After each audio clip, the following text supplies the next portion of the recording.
तो नमस्कार दोस्तों, कैसे हैं आप। उम्मीद हो अच्छे होंगे। तो आज की वीडियो में आपका बहुत बहुत स्वागत है। दोस्तों, अगर आपका बैंक में खाता है, किसी भी बैंक में आपका खाता है, तो आज मैं आपके लिए एक बहुत बड़ी खुशखबरी लेकर आया हूँ।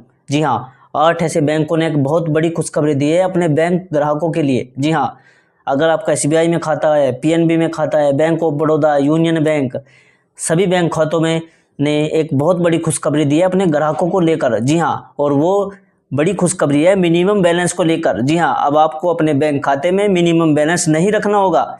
यानी अब आप अपने बैंक खाते में मिनिमम बैलेंस रखे बिना अपना खाता चालू रख सकते हैं। तो एक बहुत बड़ी खुशखबरी है। तो दोस्तों, वे 8 ऐसे बैंक हैं जिन्होंने ये खुशखबरी अपने ग्राहकों को दी है।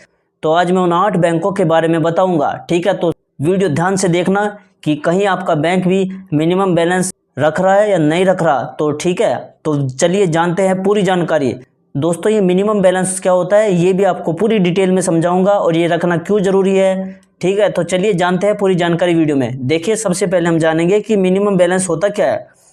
दोस्तों, असल में क्या होता है कि बैंक आपके पैसे से ही कमाई करते हैं। तो वे क्या चाहते हैं कि आप अपने खाते में एक मिनिमम बैलेंस रखें, और जो आप उसमें मिनिमम अपने खाते में बैलेंस रखते हो वो पैसा वे लोगों को लोन में देते हैं। ठीक है, जैसे होम लोन में, कार लोन में या बिजनेस लोन में। तो वे बैंक चाहते हैं कि आप अकाउंट में एक मिनिमम बैलेंस रखें। ठीक है, इसे इंग्लिश में कहते हैं एवरेज मंथली बैलेंस। जी हाँ, मतलब बैंक का कहना था कि महीने में आपको खाता का औसत बैलेंस इतने रुपए होना चाहिए। ठीक है, यानी किसी बैंक खाते में आपको मिनिमम बैलेंस 5,000 रुपये रखना पड़ता था, किसी बैंक खाते में 10,000 रुपये रखना पड़ता था। दोस्तों, मैं अब आपको एक उदाहरण से समझाता हूँ। अगर आपको बैंक ने कहा कि आपको मिनिमम बैलेंस अपने खाते में 5,000 रुपये रखना है, तो आपको महीने भर में आपको खाते में 5,000 रुपये रखने ही होंगे। अगर आप 5,000 रुपये से कम बैलेंस रखोगे तो आपके वहाँ पर चार्ज कटेगा। अगर अपने खाते में आप 10,000 रुपये एक बार डाल देते हो और फिर जीरो कर देते हो तो तब आपका पैसा नहीं कटता था। ठीक है, यानी मिनिमम बैलेंस आपको रखना ही होता था। तो दोस्तों, मैं आपको बताता हूँ किस बैंक में ये कितनी पेनल्टी होती थी। दोस्तों देखो, SBI जैसे बड़े बैंक में ये जो पेनल्टी होती थी वो 100 से 150 रुपये कटते थे इसके मिनिमम बैलेंस के। जी हाँ, अगर आप अपने खाते में मिनिमम बैलेंस नहीं रख पाते थे तो 100 से 150 रुपये कटते थे। कुछ प्राइवेट बैंक तो 500 से 600 रुपये तक भी काट लेते थे, और ऊपर से GST अलग। ठीक है, यानी बिना वजह आपके पैसे कटते थे। दोस्तों, इसका सबसे बड़ा नुकसान होता था पढ़ने वाले छात्रों को, स्टूडेंट को, पेंशनर को जिनकी भी पेंशन आती है, और लो इनकम फैमिलीज को, यानी जो गरीब आदमी होते थे या किसान आदमी होते थे, उनको इसका भारी नुकसान होता था। सोचिए, अगर 200 से 300 रुपये पेनल्टी लगाने का मतलब है किसी गरीब के लिए पूरे हफ्ते का राशन चला जाता था। अब मैं आपको बताता हूँ कि वे कौन कौन से बैंक हैं जिन्होंने मिनिमम बैलेंस बिल्कुल ख़त्म कर दिया है, यानी आपके लिए बहुत बड़ी खुशखबरी है। देखिए, सबसे पहला बैंक है इंडियन ओवरसीज बैंक। 30 सितंबर 2025 में इंडियन ओवरसीज बैंक ने यह घोषणा की अब आपको मिनिमम बैलेंस अपने खाते में नहीं रखना होगा, और 1 अक्टूबर 2025 से SB पब्लिक खातों पर मिनिमम बैलेंस रूल खत्म कर दिया जाएगा। मतलब अब जीरो बैलेंस पर भी आपका अकाउंट बिल्कुल फ्री में चलेगा, लेकिन प्रीमियम अकाउंट्स पर अभी भी मिनिमम बैलेंस चार्ज रहेगा। ठीक है, ये बात ध्यान में रखना अगर आपका प्रीमियम अकाउंट है तो। जी हाँ, अब दूसरा जो बैंक है वो है हमारा बैंक ऑफ बड़ौदा। जुलाई 2025 से बैंक ऑफ बड़ौदा ने भी ये पेनल्टी खत्म कर दी है। सभी नॉर्मल सेविंग अकाउंट को जीरो बैलेंस अकाउंट माना जाएगा। ठीक है, यानी अब उसे जीरो बैलेंस अकाउंट कर दिया गया है। अब उसमें आपको कोई भी मिनिमम बैलेंस चार्ज रखने की ज़रूरत नहीं है। अगर आपका जीरो बैलेंस हो जाता है तो आपका कोई चार्ज नहीं कटेगा। और प्रीमियम अकाउंट्स में, जैसे वेल्थ अकाउंट में, मिनिमम बैलेंस रूल अभी लागू रहेगा, ये भी ध्यान में रखना। तीसरा जो हमारा बैंक है वो है इंडियन बैंक। जी हाँ, इंडियन बैंक ने जुलाई 2025 में मिनिमम बैलेंस खत्म कर दिया था। स्टूडेंट और सीनियर सिटीजन को इसका सबसे ज़्यादा फायदा हुआ। चौथा है हमारा कैनरा बैंक। जी हाँ, कैनरा बैंक में भी पहले बहुत चार्ज कटते थे मिनिमम बैलेंस को लेकर, लेकिन उसने भी मई 2025 से मिनिमम बैलेंस का ये चार्ज खत्म कर दिया है। अब कभी भी पैसा उसमें डालो, कभी भी निकालो। पांचों जो हमारा बैंक है वो है पंजाब नेशनल बैंक। जी हाँ, इस बैंक ने हाल ही में ये रूल खत्म किया। अब किसी भी सेविंग अकाउंट पर आपको मिनिमम बैलेंस की पेनल्टी नहीं लगेगी। आपका कोई भी सेविंग अकाउंट का खाता हो, या नॉर्मल सेविंग अकाउंट हो या सैलरी अकाउंट हो। ठीक है, छठा जो हमारा सबसे बड़ा बैंक है वो है state bank of India. SBI ने ये रूल बहुत पहले ही लागू कर दिए थे, यानी 2020 में ही इस नियम को ख़त्म कर दिया था। इसका फ़ायदा करोड़ों लोगों को मिला, क्योंकि सबसे ज़्यादा जो बैंक खाते हैं वे SBI बैंक में ही है। जो हमारा अब सातवां बैंक है वो है बैंक ऑफ इंडिया, क्योंकि बैंक ऑफ इंडिया भी एक बड़े लेवल का बैंक है। ठीक है, इस बैंक ने भी मिनिमम बैलेंस चार्ज हटा दिया है।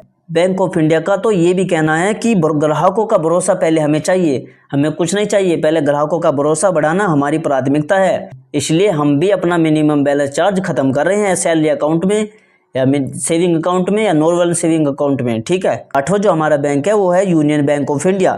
जी हाँ, सितंबर 2025 में यूनियन बैंक ऑफ इंडिया ने भी ये नियम हटा दिया है। अब सभी नॉर्मल जीरो अकाउंट या सेविंग अकाउंट हो उसमें अब आपको मिनिमम बैलेंस रखने की कोई ज़रूरत नहीं। यानी अब आपके लिए खुशखबरी है, अब आप मिनिमम पैसा उसमें रखो या ना रखो, अब आपका कोई चार्ज नहीं कटने वाला। तो बहुत बड़ी खुशखबरी है। तो इसी खुशखबरी के लिए आप वीडियो को लाइक कर दीजिए। तो दोस्तों अब आप समझ ही गए होंगे कि इन 8 बैंकों में आपको मिनिमम बैलेंस रखने की कोई ज़रूरत नहीं है। अब आप जीरो बैलेंस अकाउंट खुलवाओ या नॉर्मल सेविंग अकाउंट खुलवाओ, अब आपको मिनिमम बैलेंस चार्ज रखने की कोई ज़रूरत नहीं है। अब समझते हैं कि दोस्तों इससे ग्राहकों को फ़ायदा क्या होगा। अगर आप चलो अब बैंक ने मिनिमम बैलेंस चार्ज ख़त्म ही कर दिया तो अब आपको इसका फ़ायदा क्या होगा। देखो, सबसे जो पहला फ़ायदा होगा, अब आपको हर महीने मिनिमम बैलेंस बनाए रखने की टेंशन नहीं रहेगी।